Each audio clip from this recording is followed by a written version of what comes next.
Sumbatan pembuluh darah jantung adalah penyebab utama serangan jantung mendadak yang mematikan. Sayangnya banyak orang tidak sadar bahwa tubuhnya sebenarnya mungkin sudah terjadi penyumbatan pembuluh darah di jantungnya. Dan tubuhnya biasanya sudah memberi sinyal bahaya. Sudah ngasih tahu kalau sebenarnya sudah ada penyumbatan.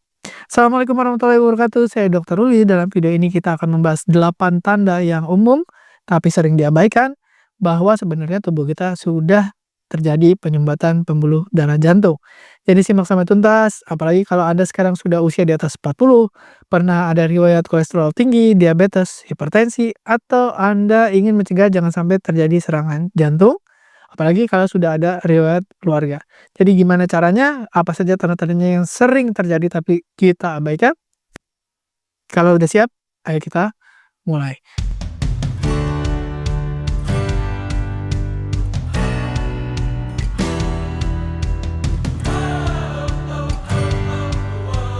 Nah, apa sih penyumbatan pembuluh darah jantung? Disebut juga penyakit jantung koroner. Itu adalah ketika pembuluh darah koroner atau pembuluh darah yang memberi makan jantung itu tersumbat. Tersumbat oleh apa? Plak. Biasanya plaknya kolesterol gitu ya. Jadi aliran darah ke otot jantungnya jadi terhambat, tersumbat gitu ya. Akhirnya jantungnya mati gitu. Serangan jantung itu yang disebut serangan jantung adalah pembuluh darah yang tersumbat, otot jantungnya tidak mendapat suplai darah yang bagus. Suplai darah kan biasanya membawa oksigen sama makanan. Jadi otot-otot di jantungnya mati karena tidak dapat oksigen, tidak dapat makanan karena pembuluh darahnya tersumbat. Jadi kira-kira itu yang terjadi. Tapi apakah yang namanya serangan jantung itu selalu mendadak? Sebenarnya enggak, karena pembentukan plak itu, pembentukan penyumbatan itu tidak terjadi dalam sehari, bahkan tidak terjadi dalam beberapa hari. Butuh waktu yang lama, akhirnya plak atau penyumbatan itu menumpuk, akhirnya penumpukannya total. Jadi mungkin penumpukannya hanya 5%, 10%, lama-lama mungkin bertambah tahun, makin bertambah peradangan dan seterusnya, akhirnya plaknya menjadi 90% dan akhirnya menjadi serangan jantung gitu. Jadi serangan jantung sebenarnya tidak mendadak, tapi sudah memberi tanda-tanda sebelumnya kalau sudah ada penyumbatan. Nah, tanda-tandanya apa aja? Yang kita harus waspadai adalah yang namanya tanda itu sering gejalanya tidak jelas, ya. Penyumbatan awal-awal sering sekali sulit terdeteksi, ya. Maksudnya karena gejalanya tidak khas dan sering datang tiba-tiba, tapi tanda awal sering kita abaikan. Mungkin nanti ada sesak, mungkin ada, nyeri dada dan seterusnya. Makanya deteksi dini itu penting. Jadi sebelum Anda periksa lab, Anda harus tahu nih, kira-kira gejala-gejala apa. Kadang-kadang di lab belum kelihatan, ya, periksa darah segala macam, periksa EKG belum ketemu, tapi gejalanya biasanya sudah duluan. Dan kadang kita abaikan karena ngelihat hasil labnya bagus atau ngelihat, EKG-nya bagus, akhirnya kita abaikan, lama-lama kok makin berat. Akhirnya terjadilah serangan jantung tadi. Apalagi kalau Anda menderita diabetes. Gula darah yang tinggi menyebabkan gejala-gejala yang akan kita sebutkan nanti itu tidak khas. Karena diabetes menyebabkan salah satunya adalah neuropati, saraf-sarafnya jadi tidak sensitif gitu, jadi kembal atau bas. Nah, tanda-tanda apa aja? Ada 8. Yang pertama adalah nyeri dada atau disebut juga angina. Nah, rasa nyerinya khas seperti tertekan, tertindih, atau panas di dada. Dan biasanya menjalar ke area lain, misalnya ke lengan kiri, ke leher, ke rahang, ke punggung, kemudian ke perut bagian atas.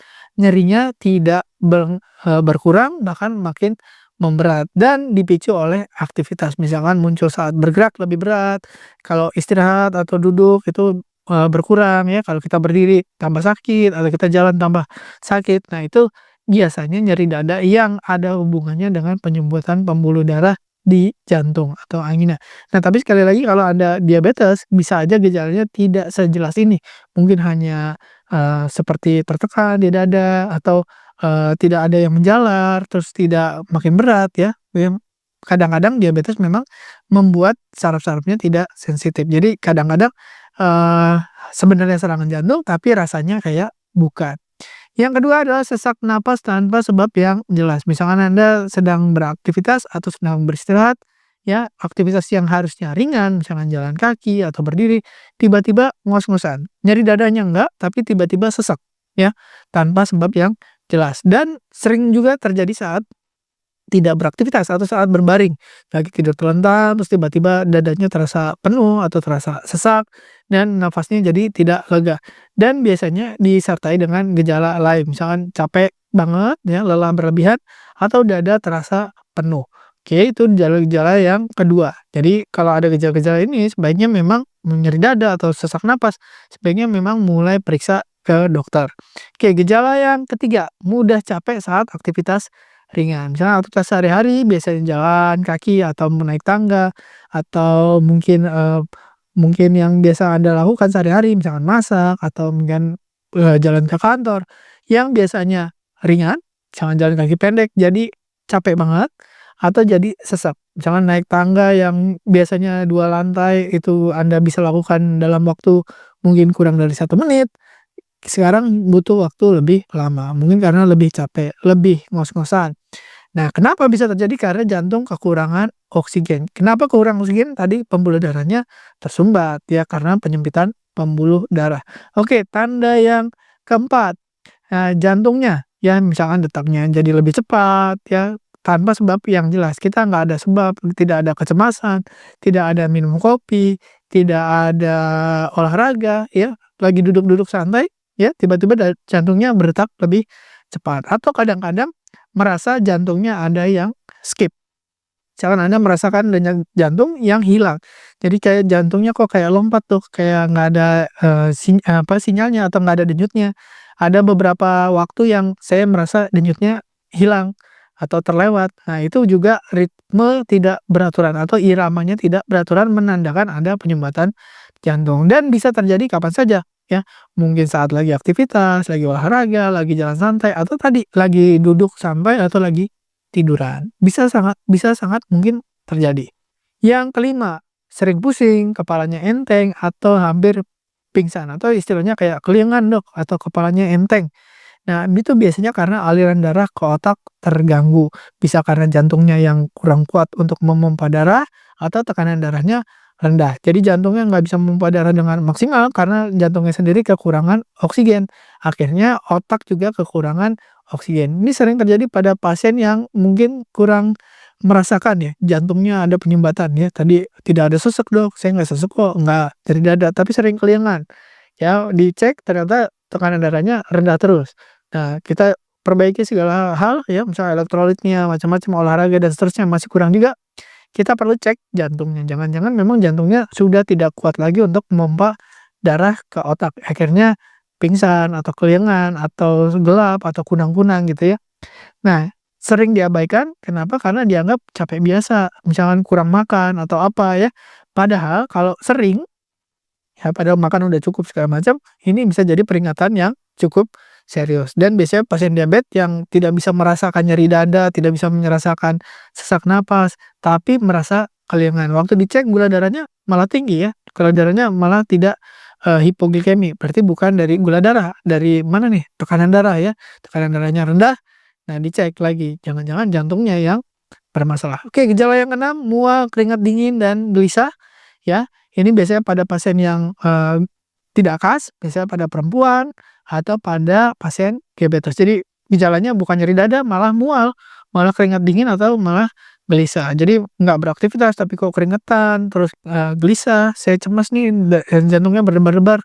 Nah, biasanya pada wanita atau lansia atau pada pasien diabetes. Kenapa? Karena tadi sarafnya tidak, sensitif. Mungkin, karena lebih toleran terhadap nyeri kalau pada perempuan. Perempuan tuh terhadap nyeri itu tingkat toleransinya lebih tinggi. Jadi kalau ada nyeri dada itu kadang malah tidak terasa, tidak terlalu berasa gitu ya, dibandingkan dengan mual atau keringat dingin. Nah, pada diabetes toleransi nyerinya juga naik karena ada neuropati, juga sama seperti pada lansia. Yang ketujuh adalah sering diabaikan, tapi biasanya ini Anda harus perhatikan ya, terutama pada laki-laki, disfungsi ereksi. Ini sering diabaikan karena apa? Karena dianggap, ya nggak penting dah, usia emang udah tua, emang udah waktunya nggak bisa ereksi lagi. Jangan, ya harus dicek dulu ke dokter. Kenapa? Karena pembuluh darah kecil yang ada di, kelamin laki-laki, itu sama dengan, pembuluh darah kecil yang ada di jantung. Ukurannya hampir sama ya, terus sensitif terhadap reseptor, yang sama, sensitif terhadap obat yang sama. Nah, itu bisa jadi tanda. Jadi kalau ada disfungsi ereksi, ya gangguan ereksi, itu bisa juga ada penyumbatan di jantung. Jadi kalau ada penyumbatan di kelamin, ada juga kemungkinan penyumbatan di jantung. Biasanya munculnya lebih awal kalau di kelamin itu bisa 3-5 tahun sudah disfungsi ereksi baru ada serangan jantung gitu. Oke, yang ke-8 adalah tanda-tanda fisik yang bisa Anda perhatikan. Yang pertama adalah santelasma, ada bercak kuning di kelopak mata, itu menandakan ada penumpukan lemak di bawah kulit, artinya di dalam darahnya kadar lemaknya sangat tinggi, LDL-nya, mungkin trigliseridnya. Dan berikutnya adalah arcus senilis atau lingkar putihan di mata. Ini umum pada orang yang lansia, ya, cincin putih abu-abu di sekitar iris itu, ya, umum pada orang yang lansia. Tapi kalau terjadi pada usia di bawah 66 tahun, biasanya ada peningkatan risiko penyumbatan pembuluh darah. Jadi kalau ada arcus senilis, biasanya karena aliran darah ke mata, terutama di sekitar iris itu tidak lancar. Pembuluh darah di iris itu yang kecil-kecil. Pembuluh darah yang kecil-kecilnya tersumbat, itu artinya penyumbatan sudah terjadi di seluruh tubuh, termasuk di jantung. Jadi salah satu alat untuk memprediksi selain santelasma adalah arcus senilis, terutama pada usia muda. Kalau ada dua-duanya, kemungkinan untuk serangan jantung juga sangat tinggi. Nah, yang terakhir yang mungkin banyak orang tidak sadar dan banyak terjadi pada laki-laki terutama adalah kebotakan. Jadi pola kebotakan tertentu terutama di daerah ubun-ubun, ya, disebutnya mahkota atau vertex baldness, kebotakan di daerah vertex ubun-ubun, itu korelasinya sangat tinggi sekali atau hubungannya sangat tinggi dengan kemungkinan untuk serangan jantung di kemudian hari. Bahkan katanya kalau ada kebotakan di vertex, kemungkinan untuk serangan jantung itu meningkat sampai 32% gitu. Nah, jadi apa yang harus dilakukan tadi, jangan sampai terlambat, jangan sampai serangan jantung, jangan sampai penyumbatan terjadi sangat besar, sangat tinggi. Jadi dengarkan tubuh Anda, tadi ada gejala-gejala tadi, segera periksa ke dokter, ya. Misalkan kayaknya nggak penting deh dok, nggak berat itu, cuma ringan aja, sesek kadang-kadang atau nyeri dada kadang-kadang. Nah, itu berarti penyumbatannya belum berat, masih bisa ditanggulangi, masih bisa tidak perlu operasi, tidak perlu pasang ring dan sebagainya. Jadi kalau masih ringan, justru malah harus lebih cepat. Segera konsultasi ke dokter kalau Anda mengalami 2-3 tanda yang tadi disebutkan, bisa dicegah dari sekarang dengan menjaga gaya hidup Anda tetap sehat. Stop merokok, olahraga teratur, dan makan sehat. Jangan sampai penyumbatannya nanti sudah sangat berat, sampai tidak bisa dilakukan perubahan gaya hidup yang sehat, terpaksa harus pasang ring atau operasi bypass. Jadi sebelum itu terjadi sebenarnya tanda-tandanya sudah terjadi bertahun-tahun sebelumnya dan biasanya diabaikan. Jadi serangan jantung mendadak, tapi proses untuk serangan jantung itu tidak mendadak. Jadi kita bisa cegah dari sekarang. Apalagi kalau sudah ada tanda-tanda tadi, sebelum penyumbatannya sangat berat, kita bisa cegah. Atau kita bisa periksa nanti, misalkan Anda periksa kalsium score, periksa EKG, periksa echo, dan seterusnya. Jadi tetap jaga gaya hidup Anda tetap sehat, supaya Anda terhindar dari serangan jantung berat di kemudian hari. Terima kasih sudah menyimak.